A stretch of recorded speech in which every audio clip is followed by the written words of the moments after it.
آپ کریں کیا، ہر جمعے کو باپ کی قبر پہ جائیں. جب جب جاؤ گے نا، سبحان اللہ، ماں باپ جب تک گھر میں ہوتے ہیں، ماں باپ جب تک گھر میں ہوتے ہیں، جب جب آپ ان کے چہرے کو دیکھتے ہو محبت سے، اللہ تعالیٰ حج مقبول حج کا ثواب عطا فرماتا ہے. کون سا حج؟ مقبول حج، یعنی تمہارا حج قبول ہو گیا. وہ والا حج نہیں جو ہورڈنگ میں بینر میں الحاج حاجی صاحب، نہیں سمجھے؟ وہ تو مشہور ہو گئے، پھر لوگوں میں شہرت ہو گئی. اب کیا پتا حاجی صاحب کا حج ہوا بھی کہ نہیں ہوا ہے. مگر یہاں سنیے، اگر عقیدت سے محبت سے، چاہے وہ ہماری بہنیں ہوں چاہے ہمارے بھائی ہوں، ماں باپ کے چہروں کو جو اولاد بھی محبت سے دیکھتی ہے، اللہ ہر بار حج مقبول کا ثواب عطا فرماتا ہے. اور جب انتقال ہو جائے، اللہ کیسا نوازنے والا ہے.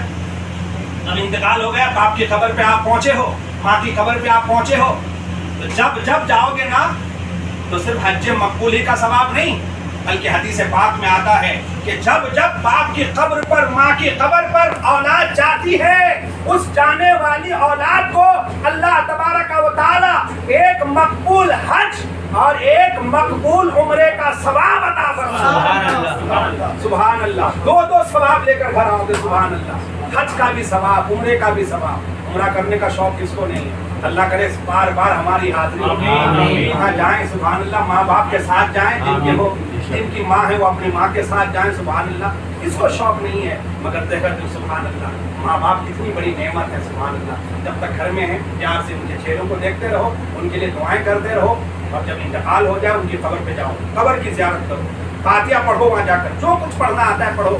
اللہ کی بارگاہ میں ہاتھ پھیلا کر دعا کرو، اے اللہ میرے باپ تیرے رحم تیری مہربانی کے محتاج ہیں. اے اللہ میرے باپ پر تو مہربان ہو جا، میرے باپ پر مہربان ہو جا. جیسا میرا باپ بچپن میں مجھ پر مہربان تھا، جس طرح سے انہوں نے میرے ساتھ مہربانی کی ہے، آج جہاں بھی ہوں، اے اللہ یہ میرے باپ کا احسان ہے، یہ میرے باپ کا احسان ہے. اے اللہ تو میرے باپ پر مہربان ہو جا. اللہ کی قسم، جب بیٹا اس طرح سے اللہ کی بارگاہ میں دعائیں مانگتا ہے نا، تو حدیث پاک میں آتا ہے کہ اللہ تبارک و تعالی مرے ہوئے باپ کی بھی مغفرت فرما دیتا ہے، جانے والے بیٹے کی بھی مغفرت فرما دیتا ہے. اللہ آج کی محفل قبول فرمائے، مرحوم کی بے حساب مغفرت فرمائے. یاد رکھیے پھر کبھی انشاءاللہ محفل ہوگی تو تفصیلی گفتگو ہوگی. اور کوشش یہ کیجیے گا آئندہ سے ایسی محفلیں ہونا کبھی بھی کرو، برسی کرو، 6 ماہی کرو، کبھی بھی کرو. کھانے کا انتظام بعد میں رکھو، پہلے جو لوگ آئے ہوں کچھ سن کے تو جائیں. کیا مقصد ہے اس کا؟ شاید چھوٹی سی محفل ہو، مغرب سے عشاء تک ہو جائے، کم از کم مقصد تو سننا چاہیے نا ان کو. سمجھے؟ تو لوگ صرف یہی سمجھیں گے بھائی آؤ اور کھاؤ اور جاؤ. اچھا سر، بہت سے لوگ کہتے ہیں کہ نماز تو نماز ہے، کہیں پڑھ لو، چاہے ادھر پڑھ لو چاہے ادھر پڑھ لو، نماز سے مطلب ہونا چاہیے. نہیں، نماز دیکھو وہ بہت ضروری چیز ہے. یہ باتیں یاد رکھیے. اچھی بات یوسف بھائی نے پہنچی ہے. اچھا یوسف بھائی کو لوگ دیوانہ سمجھتے ہوں گے، یہ دیوانے ہیں، مگر الحمدللہ پکے، الحمدللہ مسلک کے واضح پکے ہیں. الحمدللہ ہونا چاہیے. لچک کیا، سبحان اللہ. جہاں بھی رہو سنی دبتا نہیں ہے، نہیں سمجھے؟ نماز ایسے نہیں کہ سب کی جس کے پیچھے جاؤ پڑھ لو. بالکل سنی صحیح العقیدہ تو امام ہو ان کے پیچھے نماز نہ کرو، نماز ابھی شروعات نہ کرو. اللہ تعالیٰ ہم سب کی حاضری قبول فرمائے. میری ماں اور بہنوں سے بھی گزارش ہے، میری ماں اور بہنوں نمازوں کے پابند بنو، کوشش کرو قرآن کی تلاوت کرو، روز اپنی عادت بناؤ، کم از کم آدھا سپارہ ہی صحیح قرآن کی تلاوت کرو. بہنوں سے بھی، ماؤں سے بھی اور آپ سے بھی گزارش ہے نماز کی پابندی کیجیے. ہمیں مرنا ہے، ساتھ یہی نماز، یہی درود، یہی سلام، یہی چیزیں ہمارے ساتھ جانے والی ہیں. ذرا ہم اس کی فکر کریں کہ ہم نے کتنی تیاری کی ہے، وہاں کی کتنی تیاری کی ہے. اللہ ہم سب پر موت کی تکلیف کو آسان فرمائے. آمین. موت کی تکلیف پھر کبھی انشاءاللہ یہ موت کی کتنی تکلیف ہوتی ہے، کتنی شدید تکلیف ہوتی ہے. اللہ اس تکلیف سے ہم سب کو بچائے، آسانی والی موت عطا فرمائے، ایمان والی موت نصیب فرمائے. اب تاکہ محفل قبول ہو جائے، سلام کے لیے کھڑے ہو جائیں.